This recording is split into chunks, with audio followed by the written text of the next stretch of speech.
Here we go. Mhm. Oh, that was loud. Adele, welcome to the podcast. It's so nice to have you on the show. Thank you so much for having me. Right, so just so the listeners get to know you a little bit, why don't you introduce yourself and tell us a little bit of, a little bit of your backstory? Yeah, well, I started as a classically trained violinist, and I now work as a film composer, producer. I arrange strings for other artists as well, and I teach violin too. So kind of all the things, but film composing is my main gig. Nice, nice. So did you, just a quick question on the playing violin front, were you an orchestral player or a solo player? I was orchestral, so I actually started with Irish folk music when I was little, and then quickly transitioned over into the classical world, where I played in orchestras pretty much my whole life up until I graduated high school. Nice. Were you first, seconds?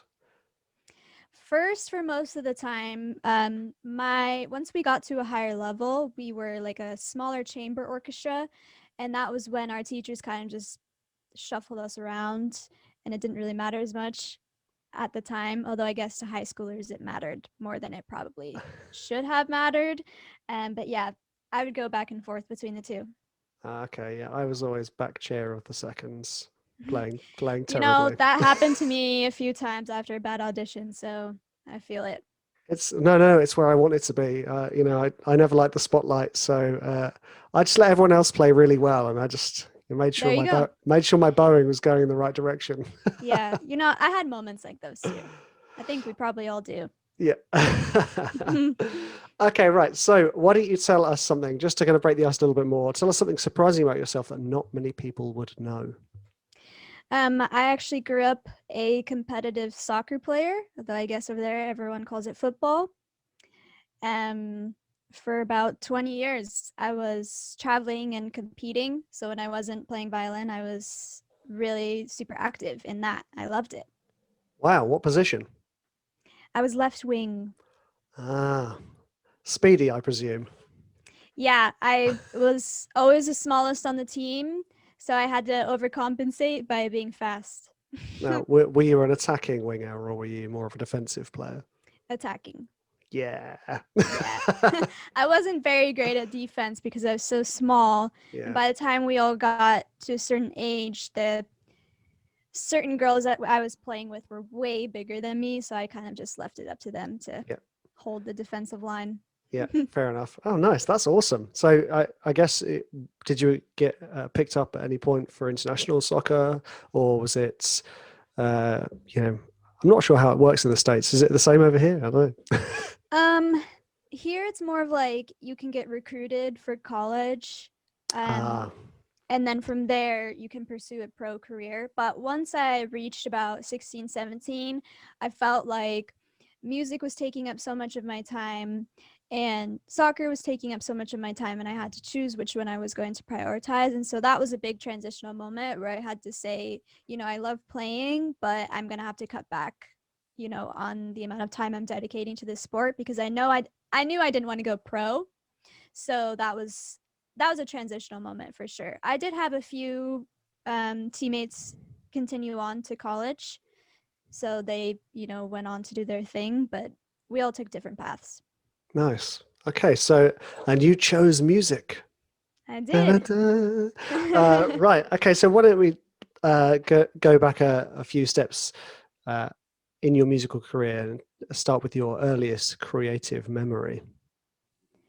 um Probably the earliest thing I can remember is learning how to play Irish folk when I was about 6 or 7. I have a very distinct memory of my first teacher playing things and then me responding by copying her on the instrument. And this was before I knew how to read music or really anything about the instrument, but I loved it, and it was a nice experience. I mean, I didn't realize it at the time, but training my ear. Fab. So how old were you then? Six? Did you say 6 or 7? 6 or 7, yeah, Wow. probably 7. It's kind of hard Nice. to remember. Yeah. Yeah. See, my earliest memory of playing the violin was it like groups of 4 of us were learning, and it was probably similar age, maybe 7. And they were teaching us Twinkle Twinkle Little Star. They'd put the little dots on Mm-hmm. the fingerboard, and Mm-hmm. it confused me terribly. And then we had to perform it, and I just remember Yeah. watching the girl next to me, just like hoping that I was doing the same thing.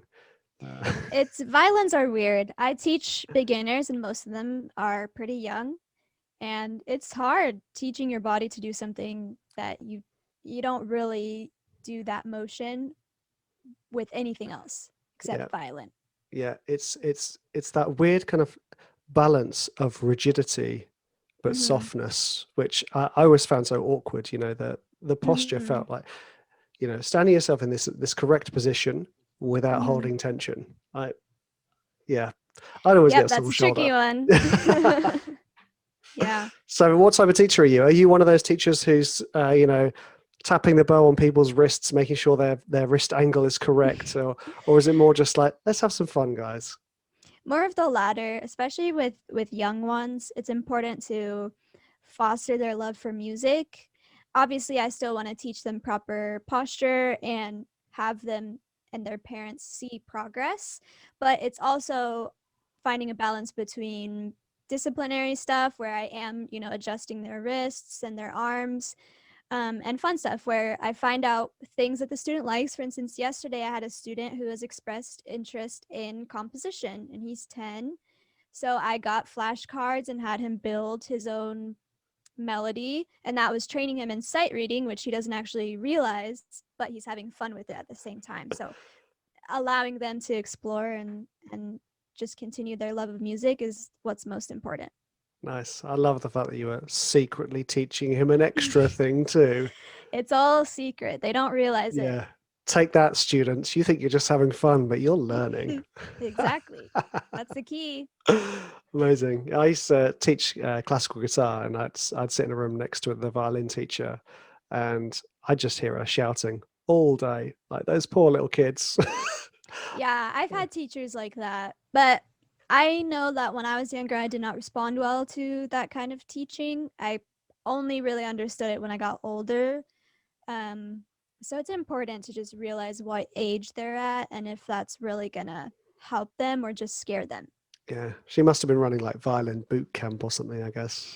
Yeah, I had a violin boot camp when I was in high school, and that was real intense. I can't imagine little kids doing that. Wow. No. So what was that? Was like press ups and playing the violin, or was it just like If hardcore only. modes and scales?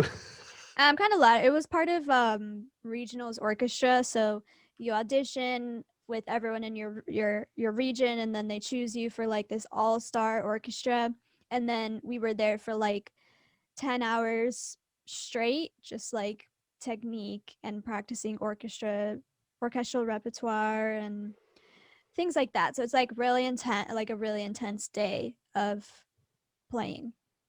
Wow, knackering. Mm-hmm. Yeah, very. Right. Okay. So we've gone from your earliest memory of playing the fiddle, sort of age 6 to 7. Now let's jump to your proudest moment in your career so far. Um, I've had a few moments, but recently I had a premiere at the Chinese theaters in Hollywood, and for a documentary I scored, and that was a really big moment for me to hear something that I had written. I wrote it in my college dorm where I didn't have access to great tech, and being able to hear something that I created at that time in my life in a huge theater and have people respond very positively to it. Um, it was really exciting to have people come up to me afterwards and say, "Oh, the choral piece you wrote for the end credits really impacted me," something like that. That's was probably my proudest moment so far. That's a pretty world-renowned theatre as well. Yeah, it was very special. That's for me. That's kind of like, oh yeah, recording some strings at Abbey Road. That type of thing. Everyone That's the everyone next knows those goal. guys. Yeah. That's fantastic. So what was the process for that documentary? Was it, how did you meet the director? Was it the director you were working with? Was it the producer, or music supervisor? Yeah, it was a very small crew. There was um There were two producers, but there was no music editor. I was the one and only person on the music team. um, the director is kind of a small world. So my grandmother, from her previous marriage, she has a stepson, and that stepson is the director. So we're not related by blood, but like in a weird way. Mm-hmm. And so I was visiting my grandma, and he just happened to be there, like visiting for lunch. And she was like, "Oh, Adele does film scoring." He was like, "Oh, you want to do my documentary?" And I was like, "Okay." So it was very quick. I had no idea. I truly had no idea how far the score was going to go. But after we met, I was doing everything remotely, and this was before COVID too. So I was learning how to collaborate over the internet. And the biggest thing was creating a choral piece. So that was my first experience needing to hire musicians, uh, facilitate everything that needed to happen in order for it to be in the film. So that was also like the biggest learning experience of that whole scoring job. But yeah, I wrapped it up right before, maybe like a month or two before the pandemic happened. So the writing happened quite a while ago. Wow. But I suppose it's kind of a good. Well, I suppose would they have put the screening off because of COVID? I guess. Yeah, a lot of people delayed. We've been in a ton of festivals, but most of them were virtual. So this was like the first opportunity for the crew to go in real life. So I actually got to meet the editor and the two producers for the first time there. The documentary has Jane Goodall in it, so I was really hoping that she would be able to come so I can meet her. But the travel situation between Europe and here is still a little bit weird. Yeah, it is. Yeah, she's also elderly, so Yeah. have to protect her. So it's just how big was the choir? It was about 10 people, Okay, nice. so relatively small. It was some choral doctoral students at my school because I didn't really know that there were opportunities to collaborate with professional ensembles at the time. I was kind of figuring it all out as I went along. So I actually just found some people at school to record it, and they did well. Amazing. Well, also you must have done pretty well. Writing for choir is a different thing. It is, yeah. It was. I just wrote a huge Latin choral piece. Well, I guess it wasn't just. It was like back in March or April, and the High-Low singers who are based in London actually recorded it remotely for me, and that was like way bigger. It was like 10 different moving lines happening, and it was really intense, but super cool. So I think this experience with Pant Hoot on a smaller scale was a good practice for writing for voice. So I felt more confident approaching high-low singers with a score that I felt made sense. Yeah, yeah. I've only ever worked with choir once. It was commissioned for a local choir. I think it was a big choir, Mm-hmm. but it's you suddenly the difference between writing with samples, as you know, is you tend to kind of pander your writing to the sound of the samples. Mm-hmm. Mm-hmm. But when recording with live instruments, you go, okay, I have to think about them actually being able to play this. And then with, Yep. with brass, with wind, with choir, you go, and they need to breathe. Mm-hmm. Need to breathe Yeah. somewhere. That if only they could do everything without breathing, that would be a lot easier. I know, yeah. Yeah. Come on, choirs. Yeah. Amazing. Okay, so we've gone from the highs. Let's go to, go to the lows. I do like to talk about the low moments Mm-hmm. because, as you know, especially these days when we can all just sort of post all our wins on social media, Of and course. you Yeah. can just look at each other's wins and be like, "Oh, I'm failing miserably. Why am I not Mm-hmm. succeeding in the way that everyone else Mm-hmm. is?" But we're all struggling, and we're just hiding it. Yeah. That's the so, truth. so what's when have you been at your lowest emotionally? Take us there. Freshman year of college, I was 18. I was the only woman in my composition program, and a guy in my class made a rape joke, and the teacher laughed. So that kind of sets the stage for the type of environment I was in. My teacher told me that pop, hip hop, film scoring were not quote unquote real composing. So we were very focused on, 20th century avant garde stuff, which was not something I was interested in writing. So I felt it was really hard. It was the first time I um, considered quitting because I felt like I was writing stuff that I didn't like, and I felt pressure to write in a certain way to make my professors happy and to get good grades. And so I decided at the end of that year that I would leave composition, and I continued a music degree, but I would no longer be in the composing program. And the following semester, I submitted a hip hop string quartet to the composition recital. Yes. And they accepted it, so I thought everything was cool. And I found out a few months after the recital that the professors had invited students to a talkback about how they felt the recital went, and the students were talking shit about me. They were like, we felt like that style wasn't, it didn't go well with ours. It stood out. We didn't want it there.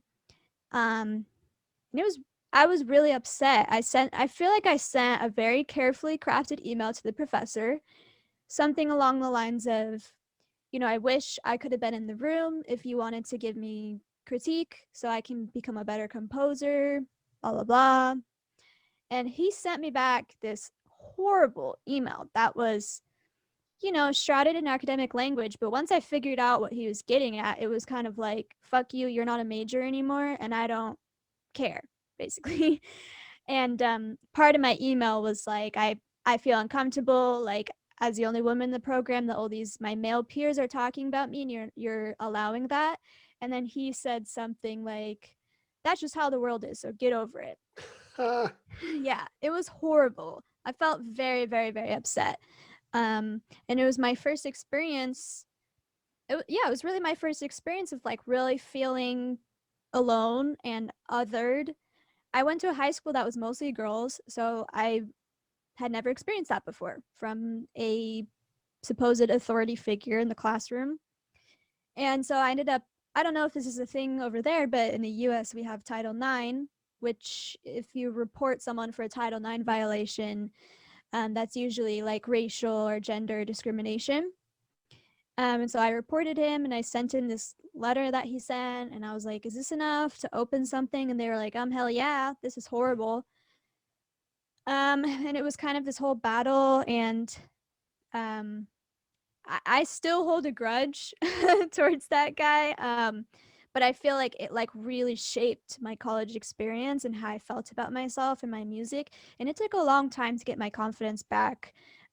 Because we respect, most people respect teachers and their opinions. And so hearing from a teacher that they don't care about you and they don't really give a shit if you're feeling bad, that was very troubling for me because I in the past I found a lot of solace in teachers and mentor figures. So that probably was my lowest. I also like generally struggle with anxiety, and so that combined with growing up and figuring out what the hell I'm doing with my life, I think there were some moments where the anxiety takes over, and you don't really want to get out of bed, and everything is making you nervous and freaky. And it took a long time to come to terms that like it's okay for me to get help, it's okay for me to ask for help.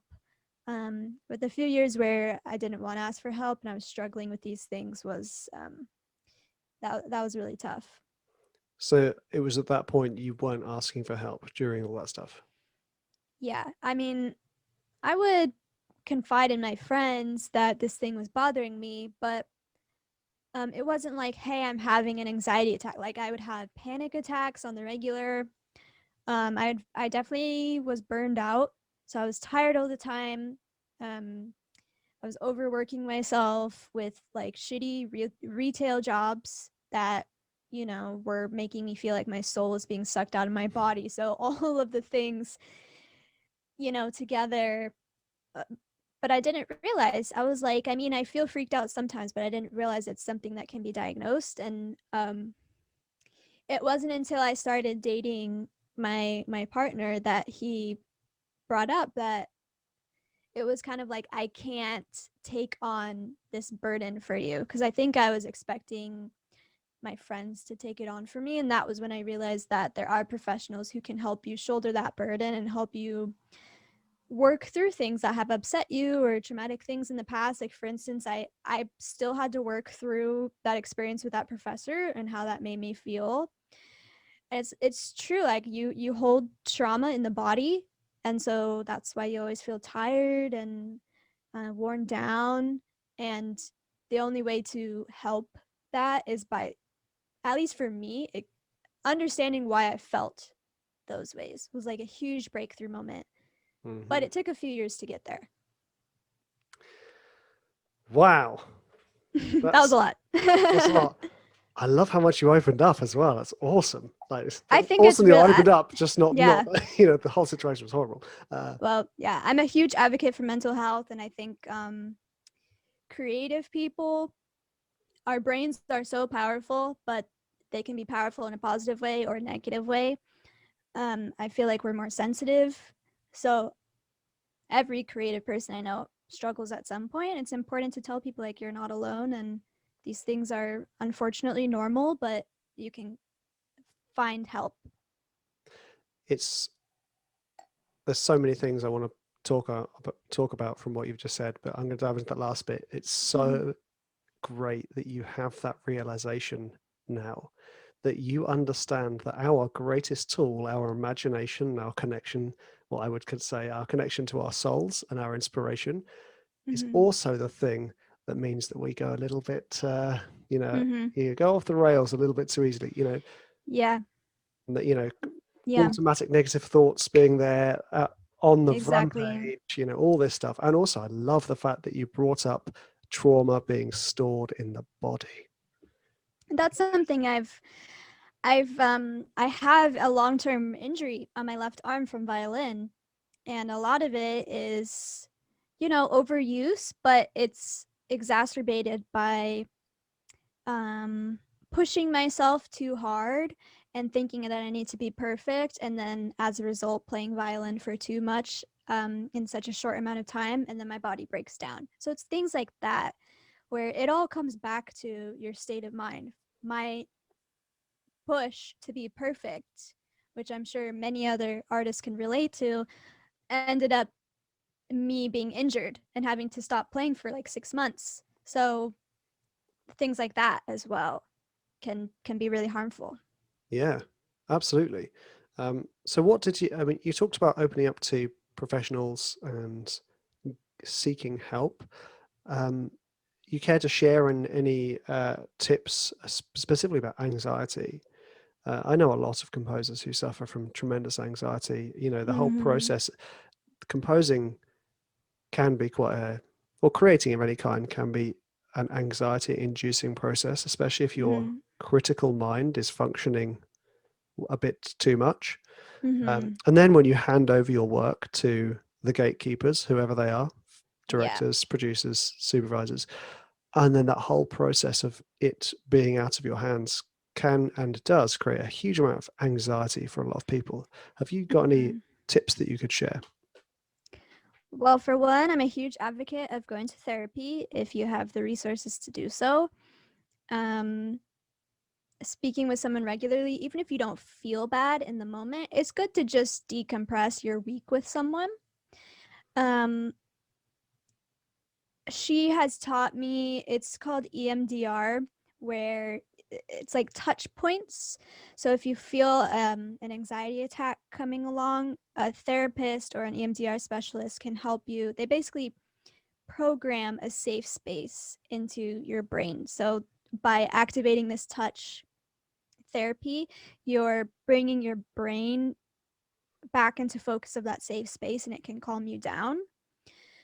Um, but a big thing for composing is like, we have to get rid of our ego. Um, it took me a long time to realize that if someone didn't like a cue I wrote, that doesn't mean they don't like me as a person. It just means it doesn't function the way that they want. And it took me a few years to be like to not take everything so personally. When you take everything personally, it obviously heightens your emotions and can make you feel bad. So, recognizing that. And if you have a particularly volatile filmmaker who wants you to do like 40 different versions of something, um, and you're feeling a little freaky about it, it's okay to take a break. Like maybe even just a day or half a day, and just like let yourself feel the things first and then respond to them or continue writing. Things like that. It's important to just listen to your body in the moment. If you feel a panic attack or an anxiety attack coming on, like stop whatever you're doing and do something that brings you comfort. Fantastic. The focus on listening to your body's signals is definitely coming up a lot here. Mhm. Like you said about the violin, it's not uncommon for violinists to have some kind of injuries in their elbows, wrists, shoulders. Mhm. Um, but like you say, sometimes the earliest signal of anxiety or depression or panic attacks are physical. you know Mhm. Even like Mhm. panic attacks, the raised heartbeat where you feel like you've had too much coffee but you haven't Mhm. had coffee. Mhm. That's a uh, tricky one. yeah, uh-oh, yeah. uh, Yeah. I I've talked about breathing exercises before being very good for that. Mhm. Again, it's that thing you're talking about, that the touch therapy, the breathing functions in a similar way. It brings you back into your body. It Mhm. takes your mind out of the equation. Like you say, Mhm. stepping out, having a break, going for a walk brings you Yes. into your body a little bit. Yeah, regrounding yourself. If you're around someone you trust, for me, and I think for a lot of humans, if someone holds you really tight, it like allows your body to calm down. Your nervous system starts to regulate. So if you're around someone you trust, you can say like, "Can you just hug me really tight for like 10 seconds?" And I do that sometimes if I'm around my boyfriend or my best friend. They do that for me and it helps. Or if you're not around anyone, like hugging yourself even like helps you regulate. So it's like just little things like that they might sound simple, but it's so crazy how like a really tight hug can just calm you down, It's often the simplest, most easy to overlook things are the most powerful. isn't it? And Yeah. also, if you're having a hard time, don't be afraid to let your collaborators know. If you're like, "Hey, I'm taking a mental health day." Things like that. People understand a lot more than you think they might. Yeah. Yeah, definitely. Fantastic. Fantastic tips there. Also, I do love a good hug, so I'm going to definitely try that. Although the nice thing is, I've got my 3 kids around, so they There always you go. Built-in you know, hug machines. little hug Yeah. machines. Yeah, absolutely. Yeah, they're so great. Another thing I do is I have little CBD mints. Um, if I feel a little anxious, I just like have a mint, and it also the CBD calms the body down. So that's also something that's you don't like need a medical card or anything for CBD. No, You not over can here just either. grab it. Yeah, Yeah, so it's that's been helpful if I'm particularly freaked out. yeah, great. I think my uh, my brother-in-law is a big advocate of CBD oil as well. Mhm. Um, and these types of things, these like small actions you can take to alleviate those moments are Mhm. really helpful. Mhm. Um, I want to jump back a little bit to something you mentioned about going to a class full of dudes, basically. You know, what's been, Mhm. this is at college, right? So, male lecturer, classroom of males. What was your experience going into the profession as a composer? Um I knew it was male, like I knew that film scoring was male dominated. And I graduated into a pandemic. So I didn't really know where to start with meeting people who um, could bring that sense of community. For me and probably everyone else, having a community is really important. We spend most of our time, in a studio all day, and it's good to have like minded people to support you. So that was when I started engaging more with composers and people who support composers on Instagram. And that's when I found the Alliance for Women Film Composers, and there's some really awesome um, like women in film pages too, and they had virtual panels and mixers and things, and then through them, like, you can make good friends on social media. And I feel like I have a lot of people now, men and women, that I can confide in, and I'm friends with, and know that I have support from people who know what it's like to be in the industry. Um, so the professional world is like 10 times better than the college world. I mean, in college, I found my community with dancers and some of the film students, but mostly dancers, which is why I like to work on a lot of dance films now. I found that dancers were much more warm and welcoming compared to the music students. Um, and so they were my community in college. But now, I mean, I still am friends with dancers, of course, but now it's more like I'm surrounded by composers, mostly virtually, but that doesn't mean, the friendships are any less strong. No, no. So I found that in the past year, like, even though we've all been going through this horrible pandemic, that in a way we were all encouraged to connect virtually. Um, and I found a lot of solace in that. Yeah, well, I could say the AWFC are doing such a fantastic job. I mean, Mm-hmm. the content is brilliant, and the fact that they have garnered so much community around them, hats off. In fact, I'll be speaking to Daisy Cool soon. Yeah, I love Daisy. Yeah, She's doing amazing things with the Alliance, and she's also super sweet. And she's one of the people that, if I'm having a hard time or something bad happened or I made a mistake, she's someone I would trust to talk about it with. yeah, she's nice. Um, right, I love the fact that you've because I often complain about social media. Just putting this out there, but I do love the fact that it's kind of brought you solace and Yeah, safety. everything in moderation. I had a few months ago, I went viral on TikTok, and it brought in an audience of people that were not as positive, and um, some of the comments they were leaving was very anxiety inducing, and that was a moment where I had to step away and stop using TikTok. So I am also an advocate for, if something is bothering you, just let it go. So Instagram has been a much smaller, more positive community, which is why I like it better. But if there's instances where people are disturbing my peace, I just it's gone. It's out of my life. So, there are things about social media that are not great. Yes, I've done a similar thing with Facebook, actually. Yes, Facebook, I still have it because there are some cool, like, composer community pages, Yep. but I don't check it that often. No, I had. I'm not going to say the name, but I had an incredibly well-known film composer say some pretty horrible things about me on Facebook. Oh my Uh, gosh. uh, Wait, uh, was that in the perspective forum?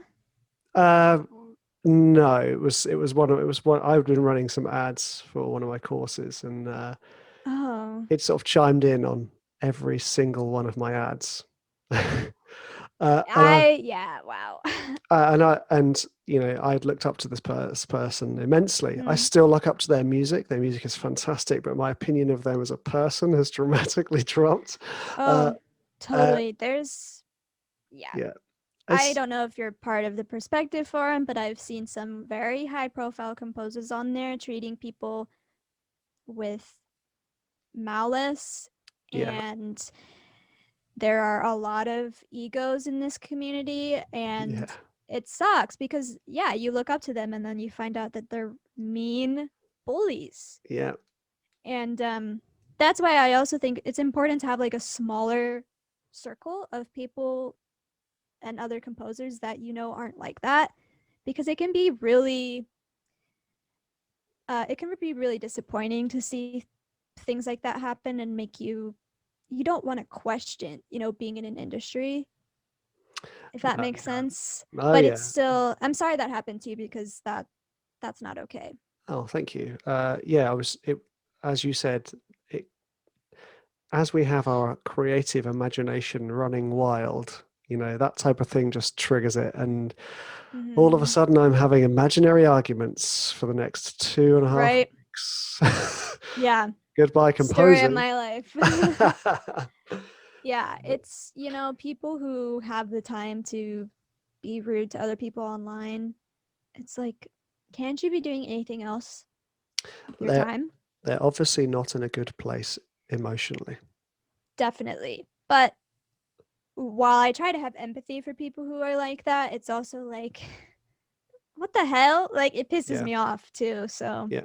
Well, yeah, it's difficult because you can't really instill boundaries with people like that, hmm. like you can in person. You know, Hmm.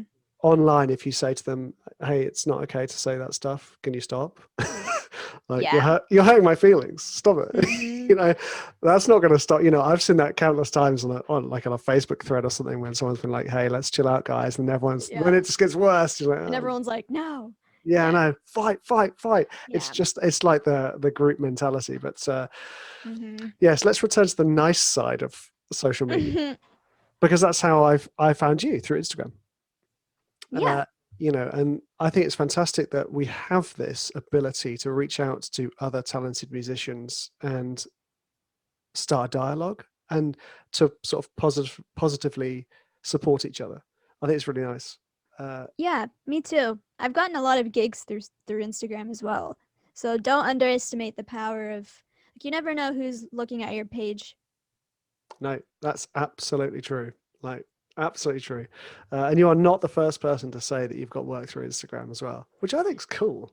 Yeah, I think it's cool. I think filmmakers, especially younger ones, that's where they're finding their content. So, it might not, sometimes it feels like people aren't paying attention, but people are. You just don't see them, but they're there. They're watching what you're doing, and I think is really cool that now we have the opportunity to get jobs through social media.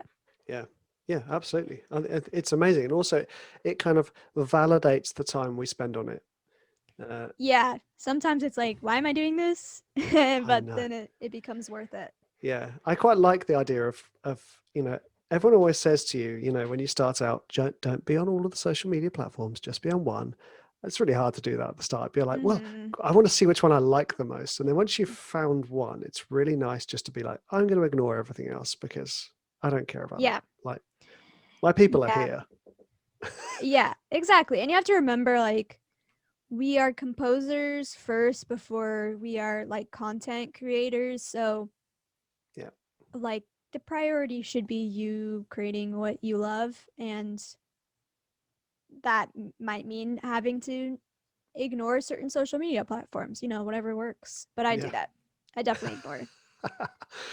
Yeah, I Yeah. downloaded, I did have, oh, I forgot what it's called now. I want to say not Twitch, TikTok. I did have TikTok, and then I Hmm. realized whenever I opened it to upload anything, I would find myself having spent like 30 minutes just watching videos. Yeah. I'm like, It's wait, crazy. what's happened to my Yeah. life? The algorithm is really strong on Yeah, TikTok. It's like I think people like TikTok because it's the easiest to go viral there. yeah, Um, but you just have to think about what would benefit your career, yeah. because going viral doesn't necessarily mean anything would actually happen. No, and as you say, it might bring in the wrong type of people. Yeah, unfortunately. Yeah, yeah. Right. So let's move on a little bit. Let's talk about you now, uh, and where you are in your work. What projects you're working on. Yeah. Wow, what aren't I working on? I'm working on like 5 shorts simultaneously. And they're all totally different genres. Like, one is a comedy, one is a dance film, one is a dramatic like detective story, one is a documentary. Um, so it's my brain is being pulled in all these directions, but it's good. It's like a good creative experience. Um, in pre-production for a few features. So those hopefully will happen soon. Um, Besides that, like really working on expanding my network. I am really enjoying attending panels. I attended one by the AWFC that was about money mindset.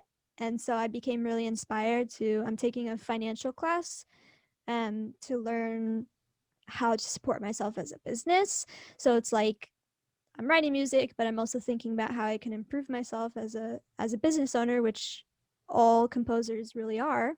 Hmm. Um, Furthering my own education in that sense, and then teaching, just finding all these different avenues of music to improve myself. Fab. I just want to talk to you a little bit about your experience writing for short films. So, Mm-hmm. for those listeners in the audience who've not worked on writing for short films or features, can you walk us through the whole process? Because for some of us, it's the mystic art of scoring. Mm-hmm. um, when I'm approached by a filmmaker, they are usually at different stages. Some of them like to bring you on when they just have a script and they give you the opportunity to sit with the story and perhaps demo any ideas that may come to mind. But I find myself most inspired when I have visuals, whether that's a rough cut, a final cut. Sometimes they only have stills, like photographs from set. Anything where I can see the world that they're going for, that's always a good jumping off point.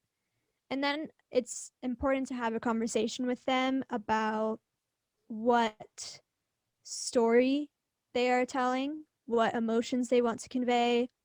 Um, Most filmmakers don't have extensive music knowledge, so it's good to talk about things in the sense of storytelling because it's our job as composers to interpret emotions into instrumentation. That's what we do best.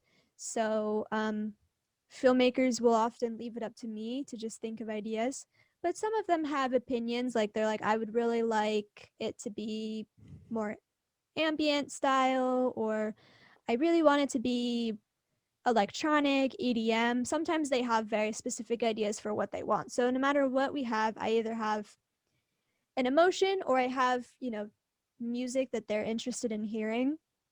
And then what I will do is I make sure it's very collaborative. So I'll demo, certain scenes or give them 1 minute of a musical idea. And I'll send it off to them and just ask them, how do you feel about this? So it's very much a back and forth.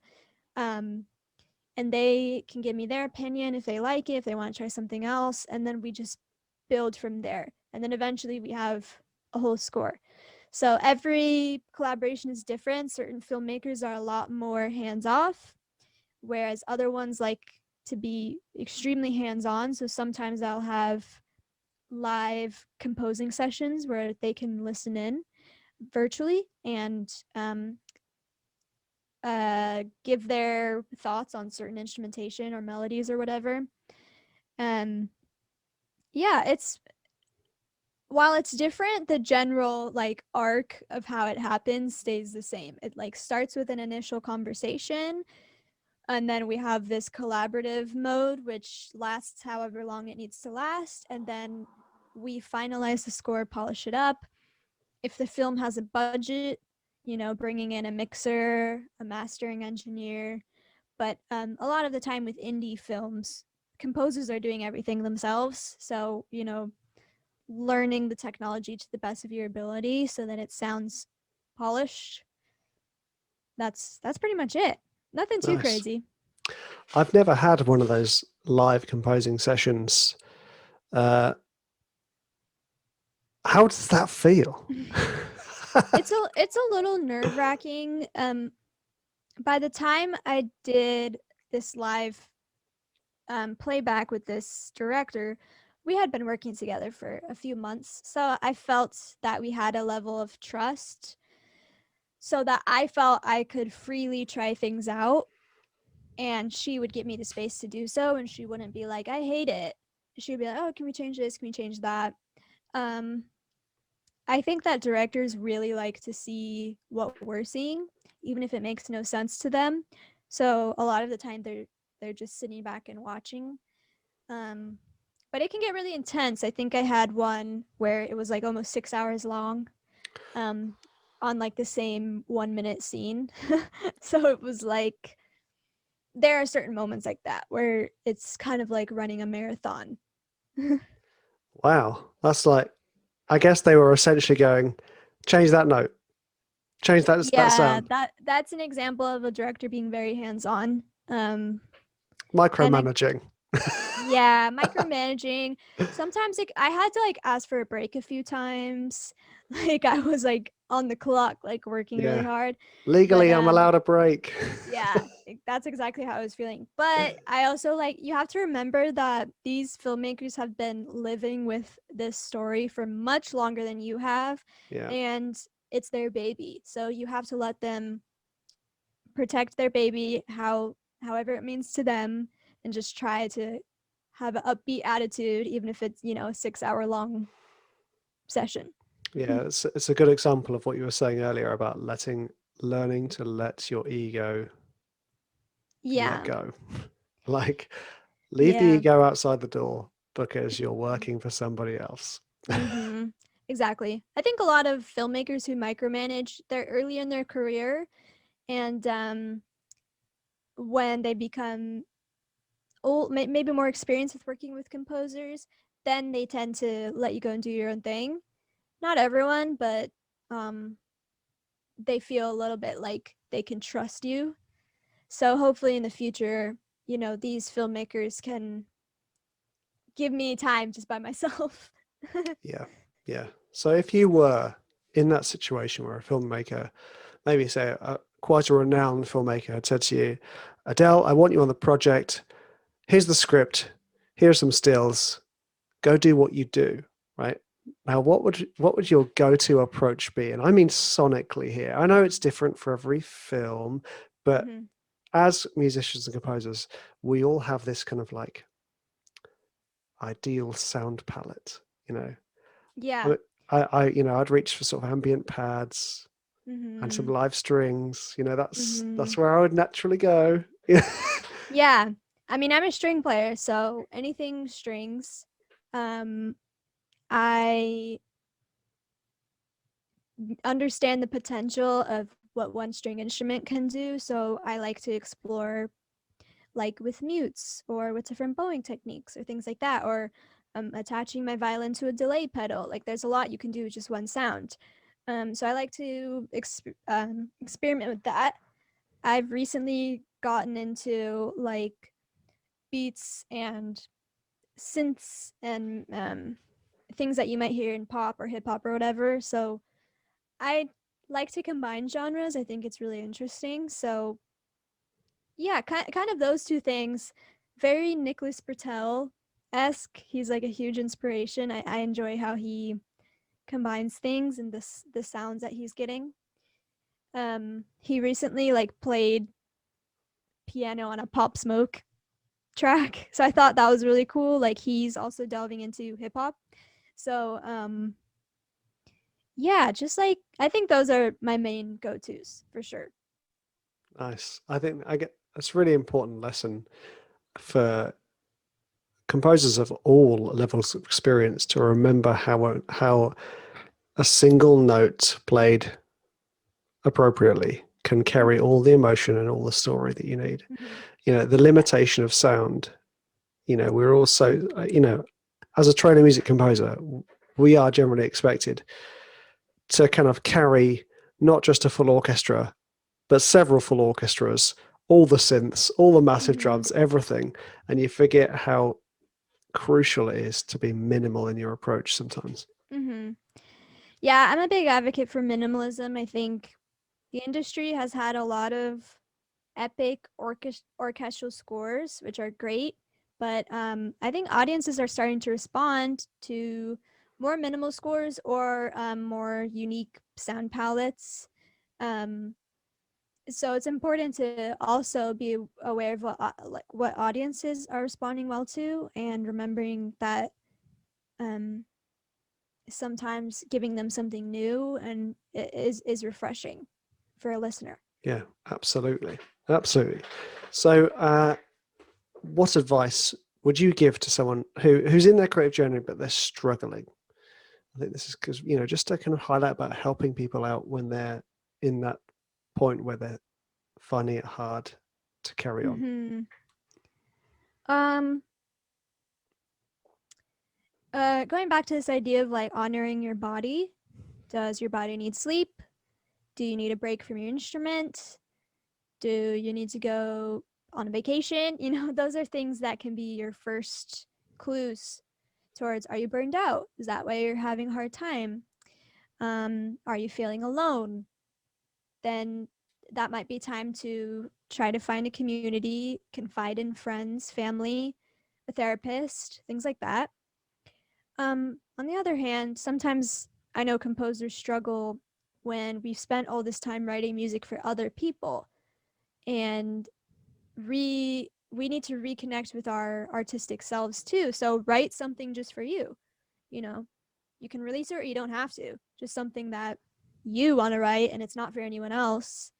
Um, I think that is really helpful too, to remind you why you became a musician in the first place.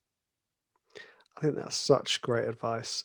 I'm particularly loving the last bit about reminding yourself, because I have that when I've worked on album after album after album for Mm-hmm. the training music companies, and then I get to the point where I'm like, wait, do I even like writing music anymore? Yeah. And then you go, okay, well, I'm just going to do something for me. And yeah. Yeah. Yeah, it's tricky because if you're really busy, but it could be like a 30-second, beat. I don't know, anything that makes you happy. It doesn't have to be super polished, just or go and collaborate with another musician. I have a friend who's a drag queen who I play violin with him sometimes, and experiences like that where I'm physically getting out of my studio and just jamming with someone can also be very creatively fulfilling. Yeah. Yeah. Absolutely. I think this is why I like doing these type of things, podcasts and YouTube videos. And, if I'm still in the work zone, that is, because it's kind of my way of addressing creativity in a Mm-hmm. different way. Definitely. Yeah, and I love podcasts. I listen to them all the time, all types of podcasts. Mate. So hopefully people, if you need to take a break from your music, come and listen to Richard's podcast. Yeah. I agree. I think podcasts are wonderful. They're just wonderful because you get to know the host. You feel like you get to know the guests, Mm-hmm. and it just the whole intimacy of it. I usually listen to it either when I'm cooking or when I'm Mm-hmm. going for a walk, Mm-hmm. and it's just great. And Yeah, it's nice. I listen to I really like to listen to true crime podcasts. It's like a palate cleanser, but it's so fun to listen to. yeah, I think that would give me nightmares. Yeah, it takes a certain type of personality to have fun listening to true crime podcasts. Yeah, that's definitely not me. Definitely not me. Yeah, I'm probably a bit odd. No, no, no, no, no, no, no, no, no. Don't put yourself down like that. I was just saying, like, Odd in a cool way. yeah, that's it, exactly. Yeah. Rocking. No, I've just have a very what's the word? Low threshold for fear, perhaps. Mm, that's very fair. Yeah. Not that I'm scared of the dark anymore, guys, but It's okay if you are. yeah, I've got the nightlight on. No, I'm not. But yeah, Adele, thank you so much for coming on. It's been an Thank absolute you. pleasure getting to know you and to hearing your story. And I love all the advice you've given the listeners. So thank you so much. Thank you. I'm so glad to be here.